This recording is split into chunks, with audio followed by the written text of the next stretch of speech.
Boa noite, muito boa noite, meus irmãos, minhas irmãs, deste e do outro lado da vida. Hoje nós vamos falar um pouquinho, continuando aí no mês da homenagem às grandes mulheres espíritas, vamos falar sobre Benedita Fernandes.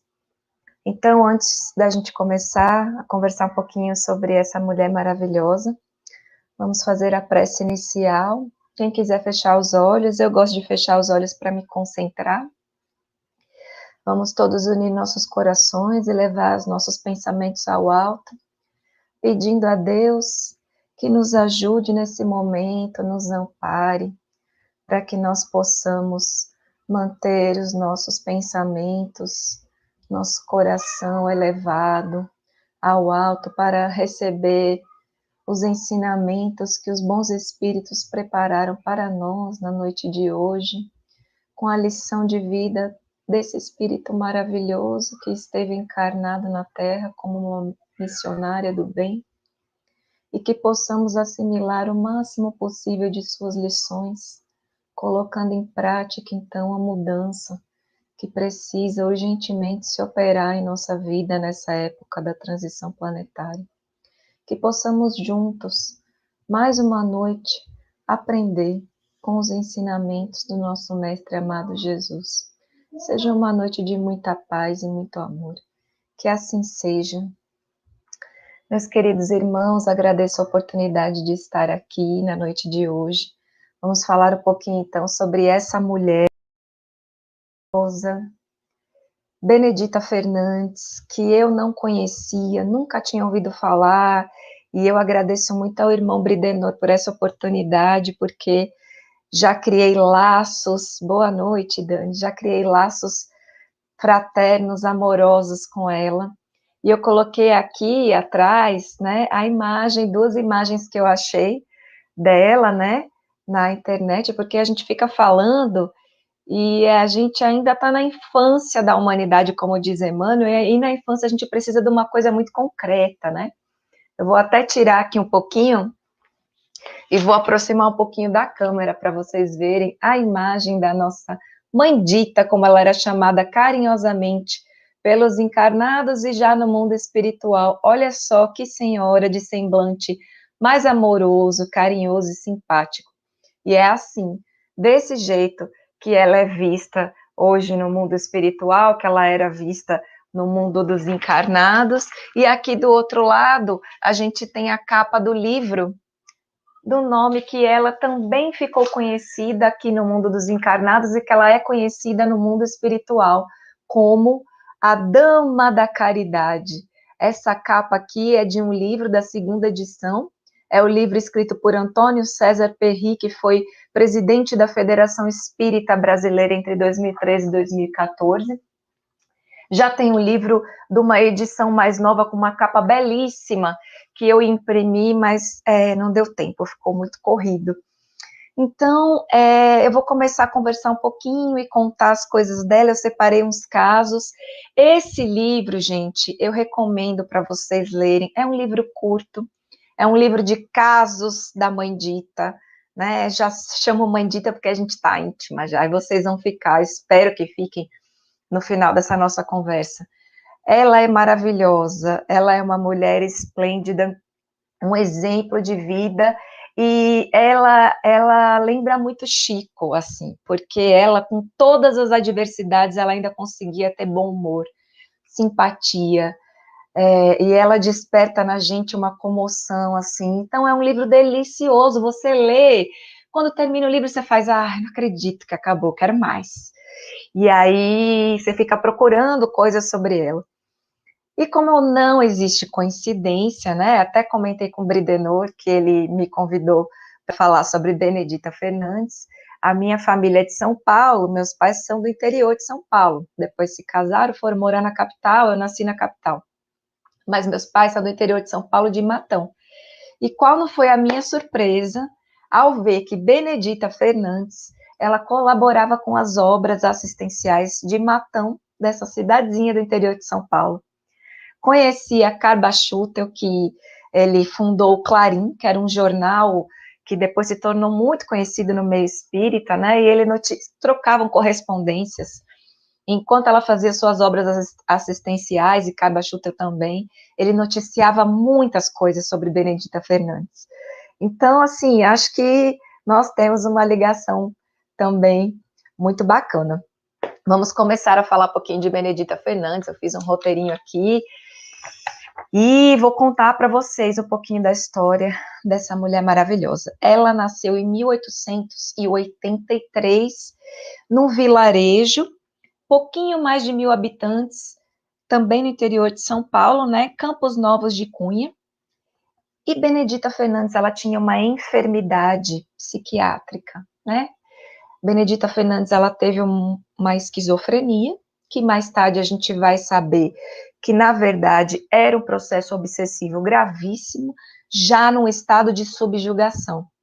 Nesse processo de enfermidade, né, de subjugação, ela se desgarrou da sua família, ela se perdeu da sua família e começou a andar como uma mendiga pelo interior de São Paulo e foi parar em Penápolis, uma cidade do interior de São Paulo. E lá em Penápolis ela começou a andar como uma andarilha, uma mendiga.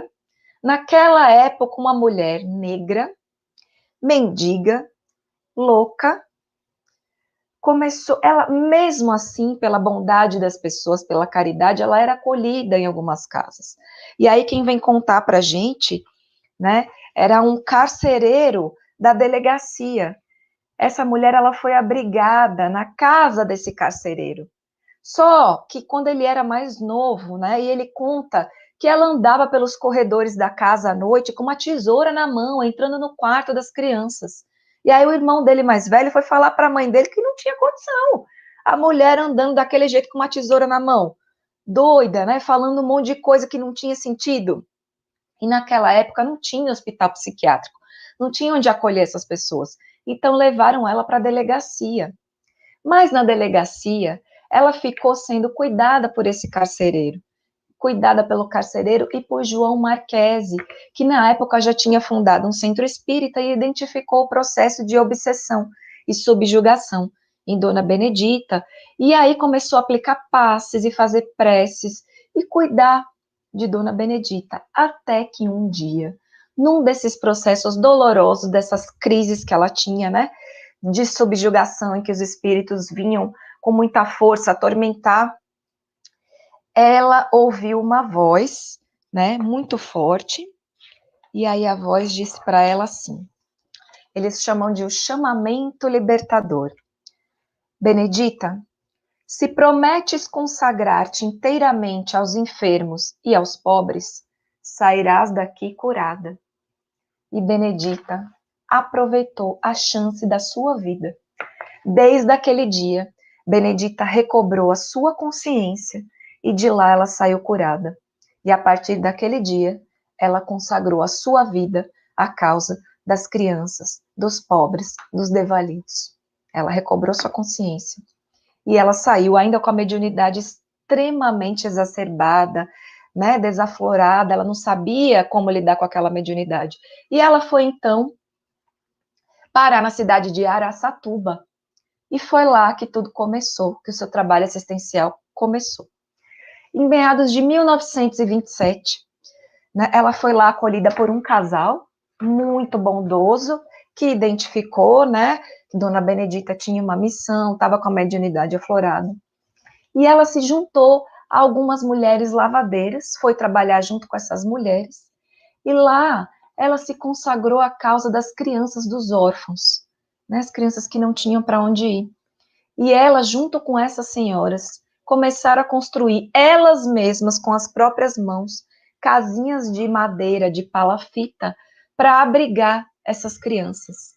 E aqui eu achei uma foto, né? Tem uma foto, eu acho que essa foto é uma, inclusive, das que está no livro.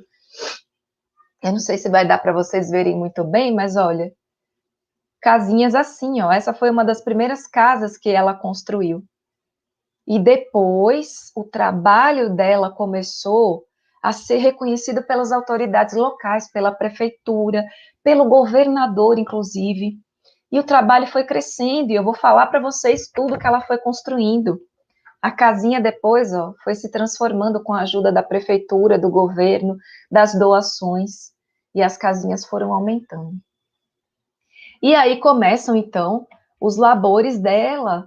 Começou com casinhas para as crianças, as casinhas foram recebendo ajuda, depois pavilhão para os doentes mentais. Primeiro tinham os doentes mentais da rua, os mendigos, aqueles que não tinham para onde ir, junto com as crianças. Depois a prefeitura exigiu que separasse, mas ao mesmo tempo a prefeitura começou a ajudar. E aí construiu outra casa para esses doentes mentais, os mendigos, mas na mesma rua, e ela começou a tomar conta de todo mundo. Aqui já é uma foto de uma das escolas, e ela construiu várias escolas. Foram 15 anos trabalhando em obras assistenciais. Ela fundou também albergue noturno, Dr. Plácido Rocha, várias escolas, escola mista do Abrigo, João de Deus, escola Dr. Valadão, fundou a União da Juventude Espírita de Araçatuba e fundou a Associação das Senhoras Cristãs. Isso foi um marco na construção de hospitais psiquiátricos espíritas. Na verdade, foi o primeiro local psiquiátrico espírita. Foi fundado, então, por Dona Benedita. Dizem que os mendigos, os ditos loucos daquela época, que eram levados até ela, avançavam sobre ela desesperadamente, e eles chegavam lá amarrados, e ela falava, solta, soltem eles. Abraçava, começava a dar passe, a conversar, a fazer suas preces, ela tinha mediunidade de cura, e eles iam se acalmando, e ela abraçava, ela colocava no próprio colo, e eles se acalmavam.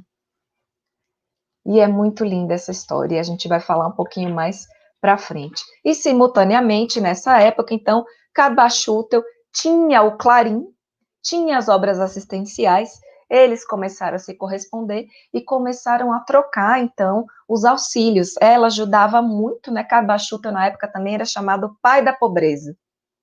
E a mãe dita sendo chamada a dama da caridade. Então, eles se tornaram grandes amigos. Isso é muito bacana também, quando eu vi essa informação, eu achei muito legal. Carbachuta também, naquela época, ele tinha a Revista Internacional do Espiritismo, então ele contribuía muito para a divulgação da doutrina espírita. E assim, eles se correspondiam, e Carbachuta ajudou a conseguir muito auxílio para as obras assistenciais de Dona Benedita. E aí, Dona Benedita, nesses 15 anos, né, de movimento espírita, que ela foi muito atuante, ela foi um marco para a região de Araçatuba e para as áreas adjacentes ali, daquele interior de São Paulo, né? E agora eu separei esses casos para a gente começar a conversar um pouquinho, que estão no livro, que são casos muito bacana. Boa noite, Amanda Hartel. Boa noite para todo mundo que eu não consegui falar. Boa noite, Astrid. Seja muito bem-vinda. Certa vez a prefeitura precisou avisar a Dona Benedita, então, que não ia mais conseguir contribuir com os auxílios para o lar que abrigava os mendigos e os esquizofrênicos daquela época, porque estava passando por problema, né, dificuldade também de arrecadar os recursos. E Dona Benedita, ela tinha uma personalidade muito incisiva, ela ia muito atrás do que ela queria, ela não desistia das causas dela, então ela foi imediatamente para a prefeitura, né? Ela foi imediatamente para lá e falou, não tem problema, vocês não vão conseguir, olha, eu não tenho o que fazer, eu não consigo sozinha cuidar das crianças, eu não consigo sozinha alimentar eles, dar remédio, cuidar, eu não tenho de onde tirar dinheiro, vocês têm que me ajudar, eu não posso. E aí o prefeito foi incisivo, não, mas nós não temos mais de onde tirar o recurso. Infelizmente, ela falou, então eu vou soltar meus loucos pela cidade, porque eu não tenho o que fazer com eles, não tenho como ajudar. Voltou e fez assim mesmo. Soltou todos os loucos, falou, podem passear, hoje é dia de passeio, todo mundo livre. Dizem que não se passaram pouquíssimas horas, nem 3 horas, a prefeitura voltou na casa dela e falou, o auxílio está de volta, nós vamos ajudar com recursos, pode recolher, todo mundo na cidade. E assim, ela recolheu todo mundo de volta e continuou com o auxílio da prefeitura. Então, ela é de uma personalidade ímpar, assim, ela não desistia, ela não tinha medo, né? Isso que a gente tem que ter como lição, a resiliência, assim, de sair de uma situação totalmente adversa. Uma mulher, naquela época, negra, louca, vista pela sociedade, abandonada, sem família, sem marido, sem ninguém, ela pôs as mãos à obra, ela prometeu para a espiritualidade, arregaçou a manga e falou: eu vou cuidar dessa obra, eu vou cuidar dos desvalidos de toda sorte, eu não vou deixar. E foi atrás. Vocês vão ver, ela se dedicava à mediunidade, ela se dedicava à evangelização daquelas crianças, não era só a escola que ela dava, não. Ela evangelizava todas as crianças. E ela tinha muita disciplina, mas ao mesmo tempo muita bondade. Dizem que as crianças eram extremamente disciplinadas, ela era rigorosa, mas viam as crianças passeando com ela pela cidade. Todos os domingos, todos os finais de tarde, ela era muito amorosa, ela dosava a disciplina com o amor, que é o que a gente ainda tem muita dificuldade de fazer, né? A gente passa do limite, ou para o lado do amor, ou para o lado da disciplina.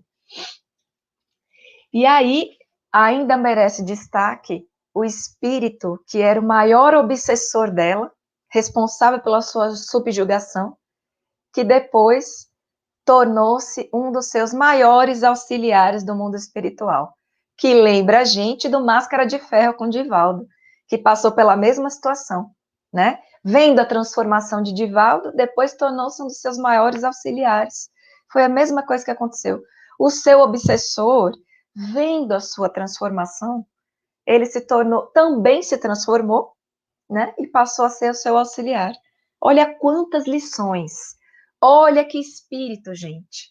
Olha que luz. Quantas lições a gente não tem que tirar dessa mulher.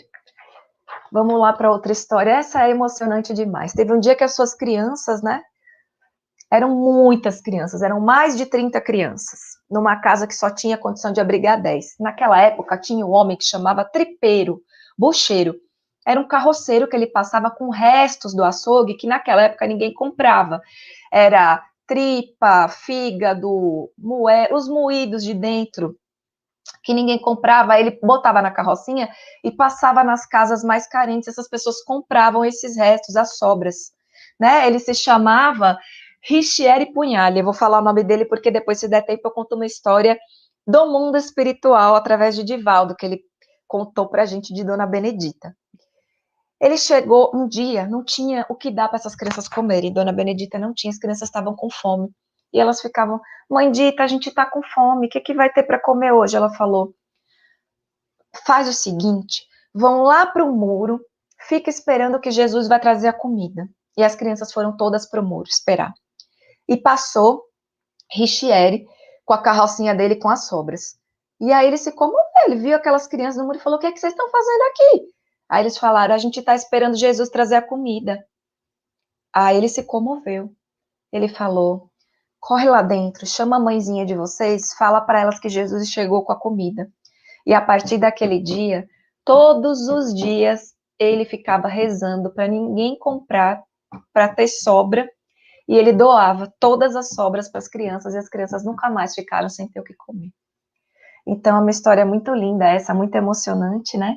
E depois vai ter essa história de Richieri, quando está perto da desencarnação deles. Se der tempo, eu conto para vocês.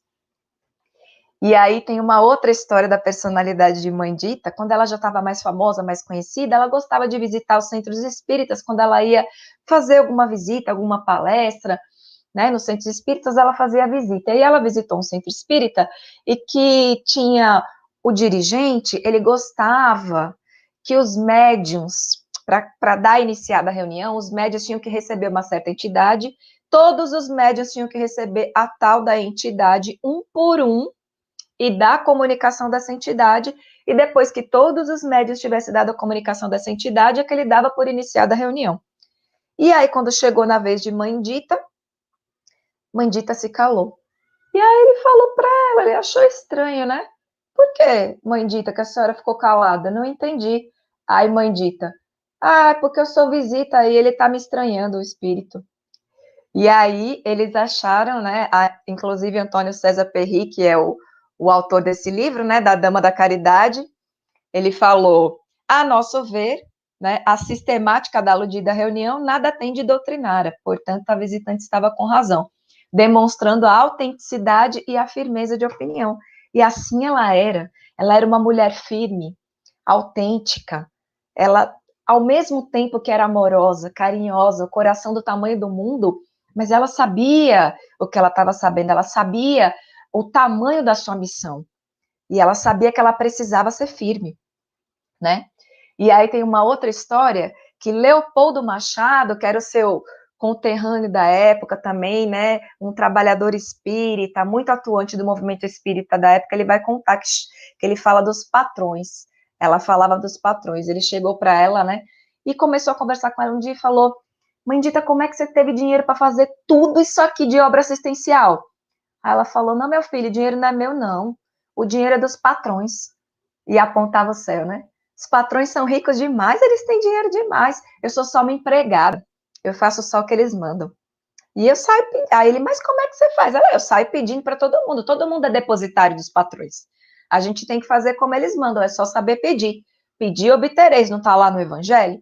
Então, eu peço pouco para os espíritas, que os espíritas ainda não têm muito para dar, não. Os espíritas, eu falo só, né, mais sobre o movimento, a gente troca ideia, mas é só você saber para quem pedir, sai pedindo para todo mundo, que os patrões, na hora que tem que dar, eles dão. A fé, né? A fé dessa mulher, porque ela realizou muita obra assistencial e realmente ela teve apoio de muitos colaboradores governamentais. Foi do prefeito, governador, colaboradores de todos os lugares chegavam, realmente, né? E aí ele fala, né, Leopoldo Machado fala que ela se preocupava muito, porque ela sentia que estava perto dela desencarnar. E ela queria outra pessoa, assim, perto dela.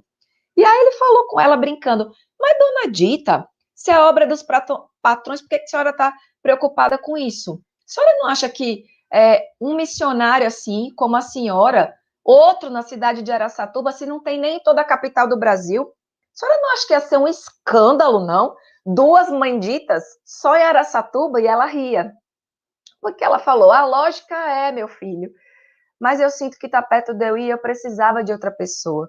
E ele brincava e falava que não tinha como uma missionária, que todo mundo já sentia o poder da missão dela. E realmente, depois que ela desencarnou, muitas obras não continuaram. Né? Algumas continuaram, mas em sua grande maioria elas não continuaram, né? Ficaram como legado, mas a gente sabe que a presença de um missionário ela é muito forte, né? Mas ficou como legado a sua missão e o seu exemplo de vida que a gente está falando aqui hoje.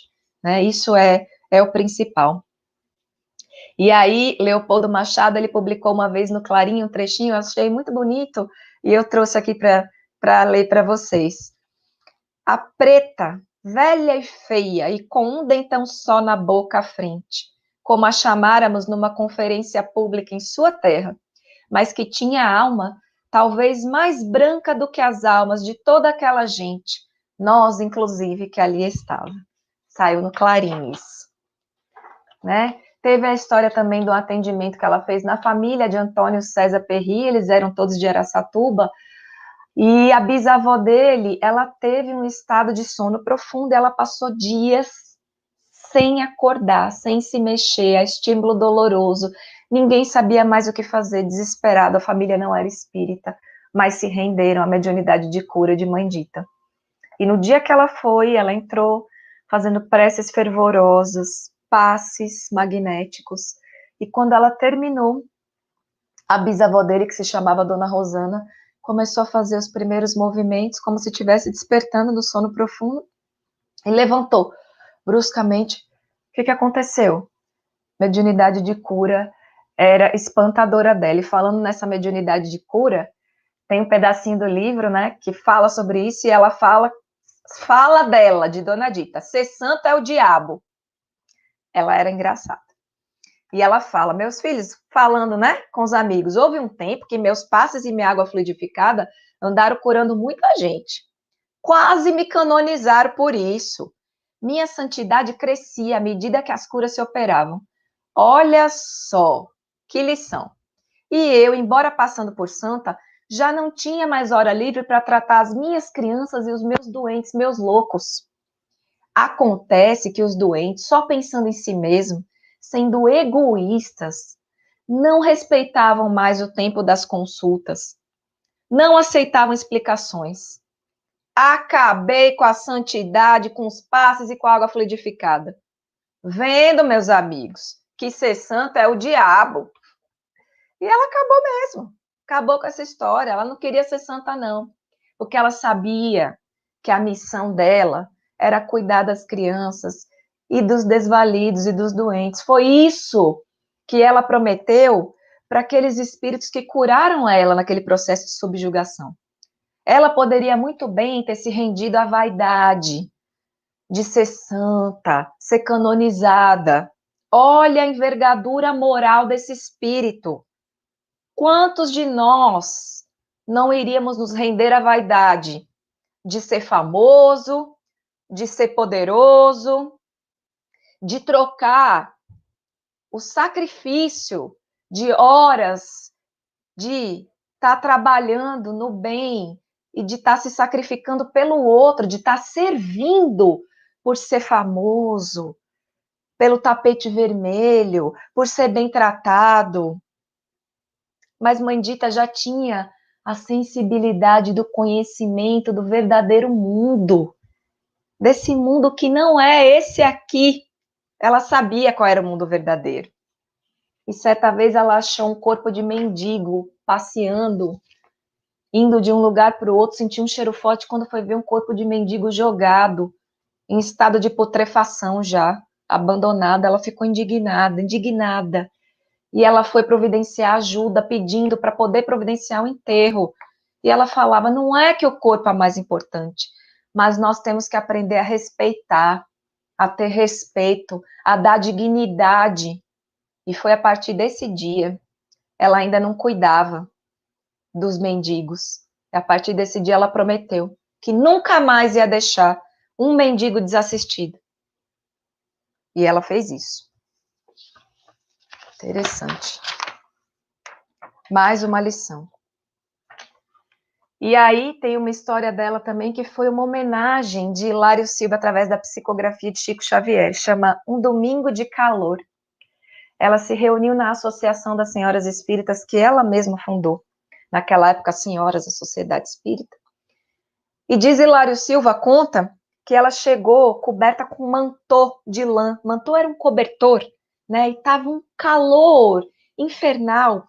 Hilário Silva fala que ela suava por todos os poros. E aí começou os comentários, né? Graças a Deus que a gente não tem mais isso hoje em dia, principalmente em casa espírita. Não tem fofoca, não tem mais comentáriozinho maldoso, não tem isso. Eu estou só contando que naquela época acontecia isso. Aí começaram, olha aí, ó, obsessão, deve estar obsediada, ó, doida. Aí a outra do lado começou, eu não acho que ela quer se aparecer, só para chamar atenção, quer que todo mundo fale dela. A outra, sai, sai. E aí começou o rebuliço, a presidente, que estava na tribuna, vendo o rebuliço, virou para ela e falou, dona Benedita, por favor, carecidamente, a senhora dá para tirar o mantô? E ela, humilde, com aquela humildade toda, foi, tirou o mantô. Quando tirou o mantô, ela estava usando um vestido de chitão, cheio de remendo, né? Que naquela época era um tecido barato que se usava e todo remendado, né? Ela estava morrendo de vergonha.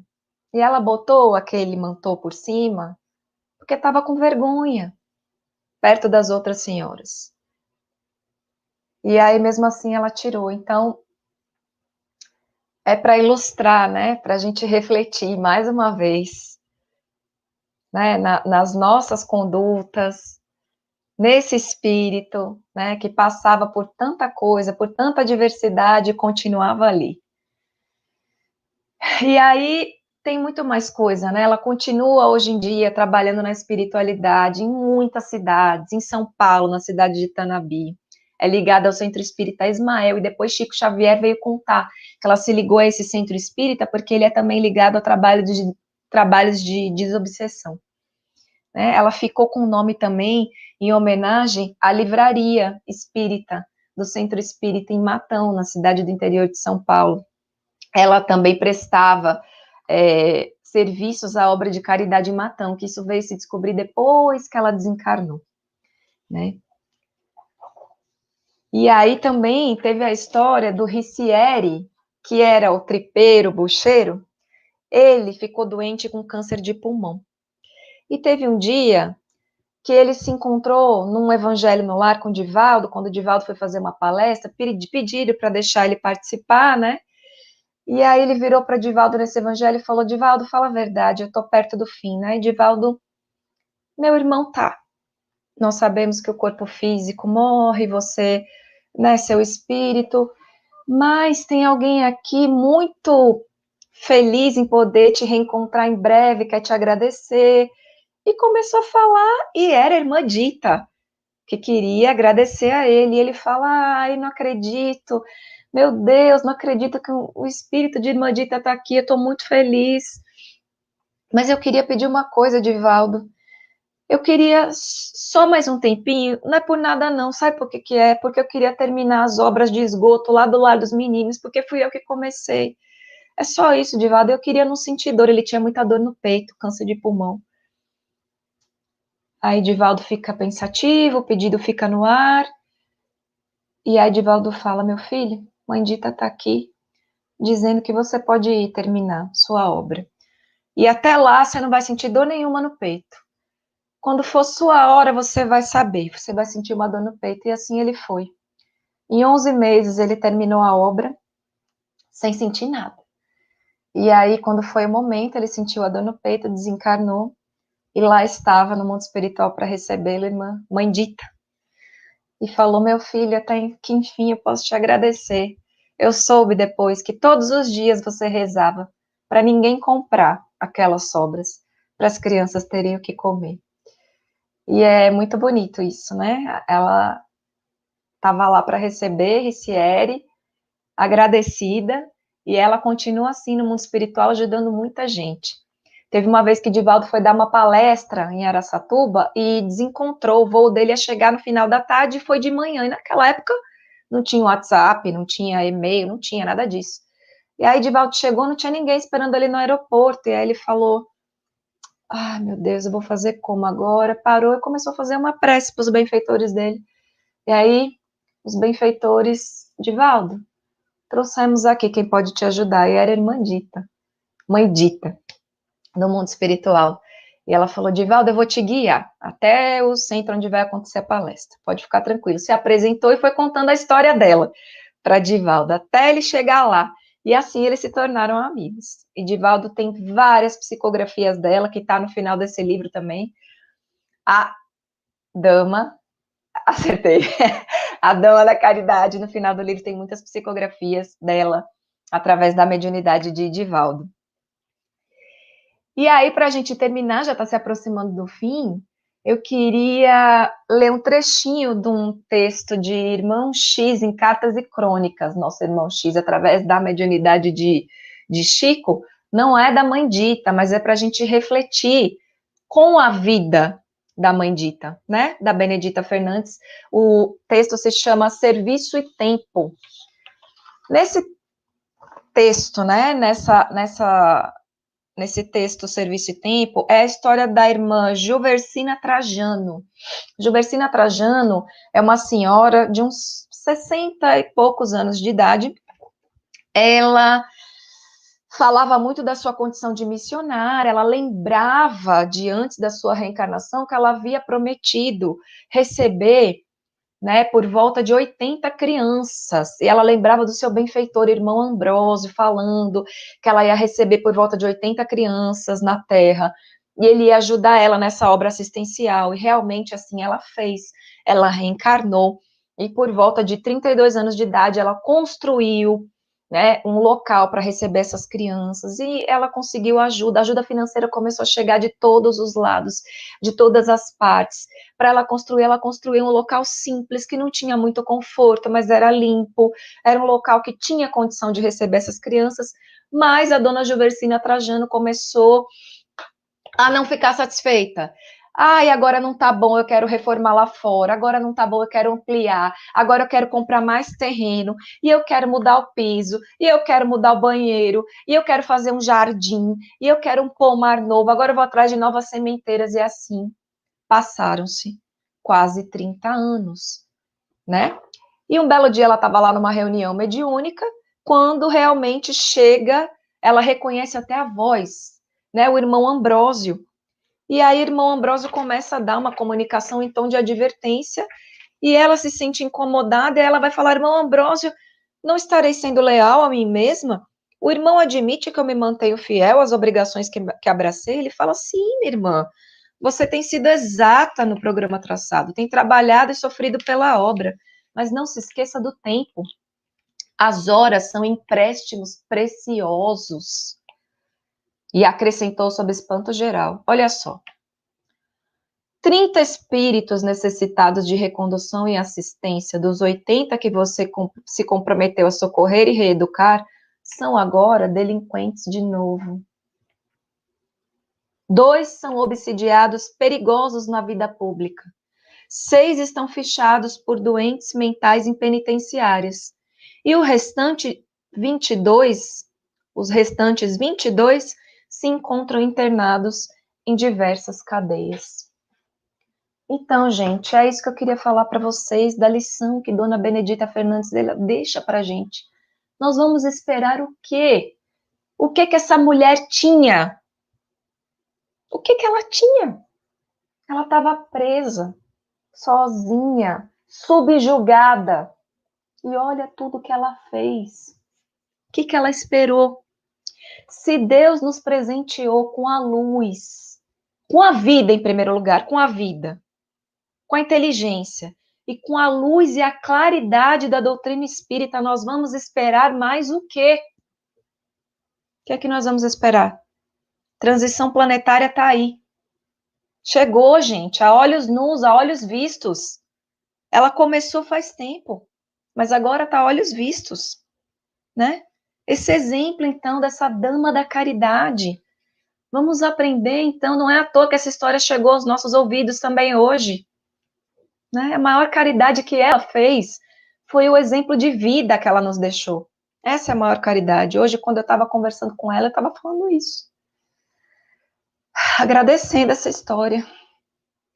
Desculpa, eu me emociono, porque essa história dela me tocou demais. Assim, eu acho que realmente não tem como não tocar, né? Porque a história dela começou pela dor, pelo aguilhão da dor, né? Ela abandonada, sem família, subjugada.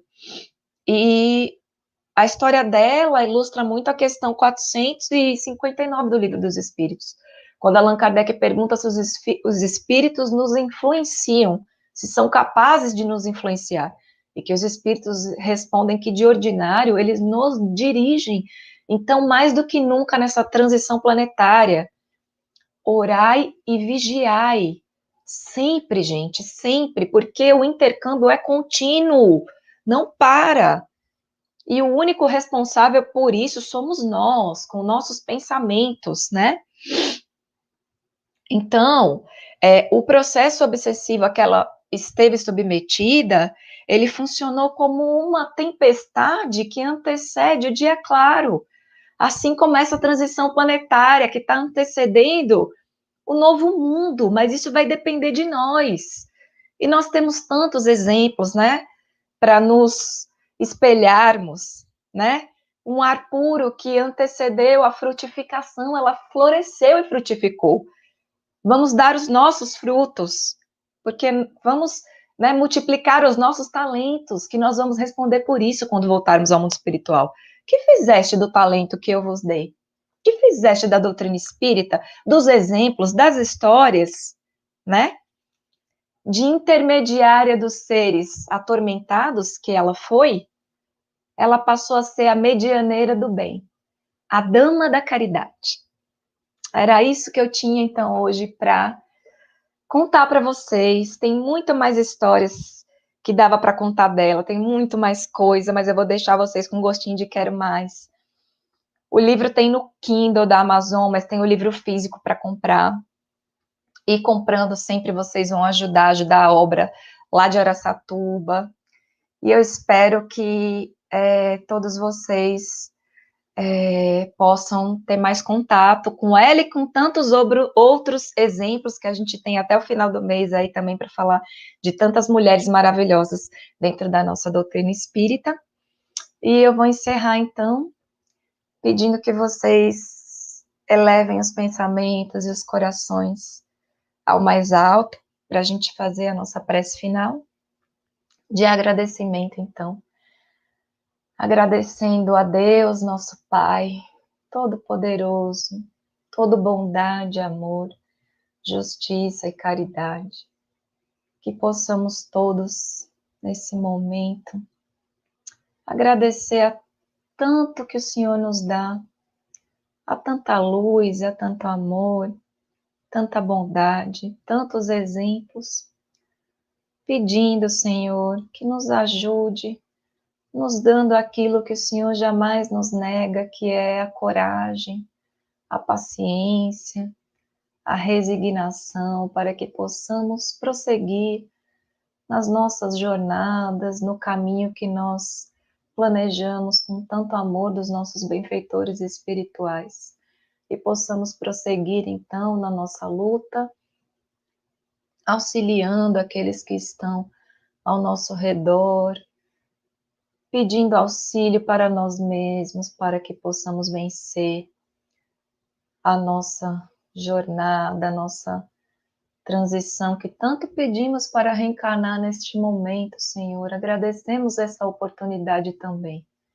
Que possamos ser fortes, ter a tranquilidade e a fé necessária para entender que o Senhor rege tudo, todo o universo e a vida de cada criatura, Senhor.